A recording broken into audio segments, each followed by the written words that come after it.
boss, itong update natin yan, magandang tanghali. So bali ito pala mga boss yung update natin na pinagawa sa atin. So bali ngayon ang nangyari pala nito, lumipot ng tirahan nyo ng paggawa at nag-iisip yung mayari, ibigay nila sa akin. Kaya ngayon, pasalamat din ako. Tama-tama nga mga boss. Dahil dito sa atin, pakita mo, kasi medyo may open tayo, mas pabor sa atin na kahit pa paano, makakatipid tayo. Kaya ngayon, nag-i-issue na ako, nagawin ko na lang, ginawa ko ng paraan na magkaroon ng exhaust fan hanggang taas. Pakita mo. Ito, dito. Ito. Kaya mga boss, ginawa ko ng paraan yan para pupunta roon sa pinakataas. Kaya yung mga boss, kaya tinugtong ko ngayon ng stainless sa pinakadulo. Bali, GI na tubo to.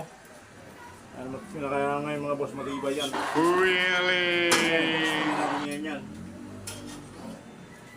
Sa atin pala mga boss, medyo sasabay ko na yung gitna gagawin natin kasi nung kasagsagan na ginawa ko yan, hindi pa natin medyo naayos yung maigi. So bali yan mga boss yung mga gamit natin.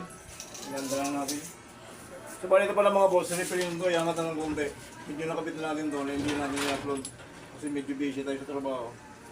Tamang-tama ko ngayon mga boss na medyo yung ginawa natin. Hindi pa natin pwedeng baklasin. Kaya medyo pahinga tayo, kaya dito muna tayo sa paipo-focus.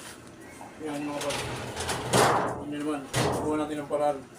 Simple lang, ano kung marunong na, di ba? Practice ko ngayon mga boss.